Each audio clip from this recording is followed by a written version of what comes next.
I didn't know I was old until I joined the cast. I always thought I was a young chick. And then when I joined SNL, I became old in the motherfucker. Like, oh, she the oldest person. She the oldest person to ever walk Earth. Oh, she the oldest person to ever I'm sorry to bring it up. I didn't. No, not like that. No, I'm just saying it's just like that's the way that the media played it. It was like, well, you know, she's too old. How's she gonna be able to live? How's she gonna be able to read the script? She can't see. She old. You know, it was like, no, I was running circles around them motherfuckers. Yeah.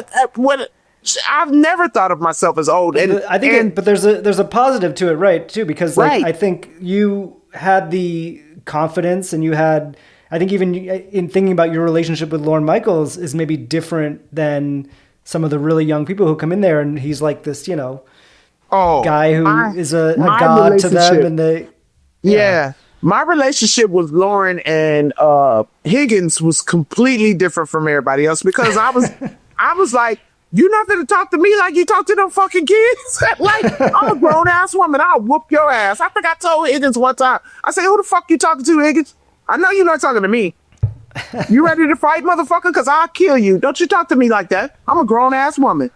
Like me and you, when we on the insurance, when we marking our age on the insurance, me and you mark the same box, motherfucker. Don't you talk to me like that. Like, and Lauren was like, for me, I wanted to break Lauren out. He was like, it was just like Devil Wears Prada. He gets off the elevator. You motherfuckers start running. It's crazy. When he got off the elevator, I would run full speed to Lauren and grab him and be like, hi! Did it take a while for him to warm up to that, or was he right on board from the beginning? He loved that shit. He loved that shit because I would tell him everything that was going on. I'd be like, Lauren, you know what? What's the name he did it? And I would tell him, me and him would text each other middle of the night. Like, and Kenan even said, he was like, you and Lauren's relationship is fucking weird. Like, that is fucking, what the fuck? Yeah, I was like, I'm telling you, if me and Lauren met, I would have been his baby's mama. Yeah. I tell him that all the time.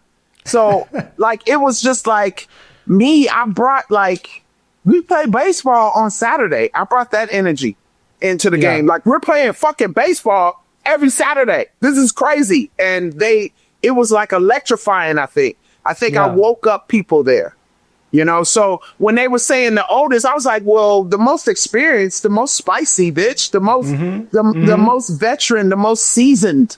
Yeah, you know? Definitely. So I always tell people, like, it doesn't matter what fucking age you are. Unless you dead, you can still do whatever the fuck you want. So no, I didn't think I couldn't do it. I thought that I could do it more than anybody that was there. Yeah. I was very cocky about it. And in a lot of ways you did, yeah. I mean, and you've spoken about, you know, some of the more difficult situations and clashes with people that you had behind the scenes. It seems like from the outside that you and Lorne did have this incredible mutual respect. Did you ever clash with him or have any conflict? Oh my God, yes. We used to argue all the time, but we would always make up. Yeah. I would be like, Lauren, I would fuss about me maybe not being in a sketch or something, or I'd be like, tell the writers they need to write for me, and woo, and then we would fight about something, and then I'd be like, I'm sorry, and he'd be like, I'm sorry too. And then I know it's like, or he'll send me flowers, or you know, it's just we got into it. There is a little bit of that. I don't know if you've gotten to read the giant biography that I have behind me somewhere here of Lorne, but they talk about the week that the writer spent at the show. I think you do come up a bit as someone who, he's talking to about just not in enough and trying to figure out, like, maybe you were upset that you weren't in enough that week, or that was something that you would deal with from time to time. Oh, wait a minute. He said that about me? Yeah, I think they talk about that in the book that, your name comes up. Oh my God, that's so cool. Okay, well, yes. And then, like, you know what's so weird? Like, some weeks, right, I would have 4 or 5 sketches, right? Yeah. And it was fine. And then some weeks I wouldn't have sketches, but then it started getting to the point where we were okay with not having sketches. Like, because we were so tired, you know what I'm saying? So if I didn't have sketches that week, I would like not say nothing because I'd be like, okay, good, I get to kick it. But it started to becoming to where, no, I needed to be on. Like one week I didn't want to do something. And he was like, okay, well, I'm going to have to call them and tell them that you don't want to be on the show this week. And I was like, no, that's not what I'm saying. He was like, well, you know, and it's like, oh shit, like I'm an important part, but I'm still not SNL, you know? Yeah. Well, it's hard to say no, or you're not supposed to say no probably to things, right? Well, yeah. And then two, I remember one time too, and I had to take it on the chin. Cause I remember my temptation moment. Ain't nobody coming to see you, Otis. But it was just like, he was like, you know what, Leslie, you're so good, but you're not SNL. And I had to take that, cause that's true. I'm not. SNL will still go on when I leave. Yeah. You know, do what you're supposed to do here and move on. I did see that you were in the second most watched sketch of all time on YouTube. I don't know if you know that. Which one? Which is Black Jeopardy with Tom Hanks. Oh, wait a minute. Wow, wait a minute. Oh, the first one, right? I don't know if that was that the first one with Tom Hanks as the sort of he's in the MAGA hat. Because there was two of them. They did one on the 50th, but they did one originally. The 50th, he brought it back. Yeah. Yes. That was a great one. Yeah, it was a great one. No, what was so great is that no one knew. Wait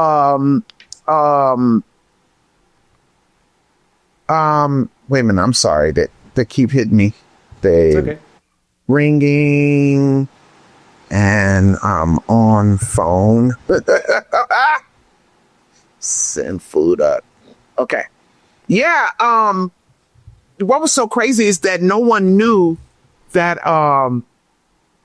that Tom was going to do that. Yeah. So when Keenan went to go towards him and he went back, everybody was like, fuck, man, that dude is so fucking good, man. It's so fucking good.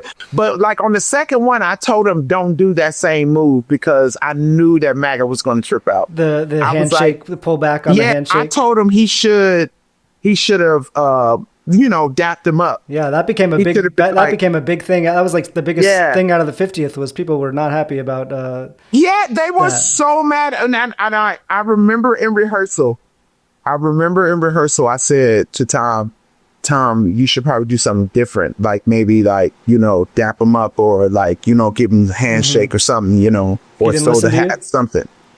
But I think at the time, they don't always listen to me. I don't. Sometimes I think. I don't know. It's still that type of world. Sometimes when women speak, we're not really heard. I would think that people would listen to me because I'm funny as fuck. Yeah. Well, you could have helped him dodge a bullet on that one, I guess. Yeah. But that was a kind of a crazy experience. It was kind of surreal. Like Tom is on the stage with, you should have seen him. It was just like Eddie Murphy, Tracy Morgan, Chris Rock, Dave Chappelle, all these people. And, he's standing there with comic greats, that's a hard little place to be. Yeah. It reminded me of, we just had Beck Bennett on the show pretty recently, and he was telling the story about the week that Trump was there as the host and the table read where he took a call and then told everyone that it was about his book going to #1. And he said that Beck said that you were the one who spoke up and called him out and said, I don't think that's what you were talking about on the phone. Do you remember that? Well, I remember him walking into the room with all of his all the sketches. He looked like a scared little boy. And, men like that, narcissists, have got to do something to make themselves feel. So when he picked up the phone and did that and then closed it, I said, what's that about, Trump? What's that about? How much money you about to make? And then he's like, the book thing. And I was like, that ain't what you was talking about. Just to try to make him feel a little comfortable. At the time, I didn't know he was who he was. Yeah. I really did not. You didn't feel like it was, you thought it was okay that he was. I just thought he was the fucking apprentice. I never took that dude serious.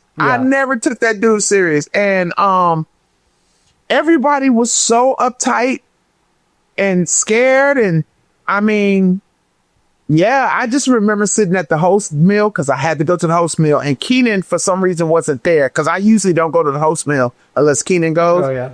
And for some reason, Keenan couldn't come that night, but Taryn was there, and I remember turning to Taryn, and I was just making a joke. It was Trump, then Melania, then Lindsay Shookus, then Ivanka and Jared was sitting beside me. Wow. And I had already noticed that Jared, because like we was trying to share fish, he wouldn't eat off the plate that I would eat on. So I already knew what was up, right? Yikes. So I looked at Taryn and I said, if I kill this whole side of the table, maybe I'll save the world. And then Taryn was like, let me get my food to go first because I don't want to be in here when you do that. But and I always think back, was I supposed to do it? Yeah. Things would be different. I don't know. You would I be would have saved the world. I would be in jail, Wouldn't but be I great would have for saved you, the but- world. I love that sketch too, where you auditioned to play Trump as part of the show behind the scenes, and you get to That's act, another you get one to I'm act proud with of. Lorne in that sketch. Where did that? Was that your idea, or where did that come Yes. Okay. So actually, I really wanted to play Trump. I went and talked to Lorne and everything. I was like, what else would be hilarious if I played Trump?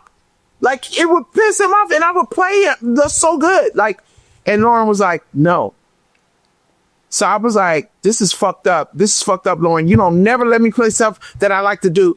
And then I went back and I was sitting in the office with Keenan and I forgot who ended up writing it. I think Kyle and Beck and them wrote it.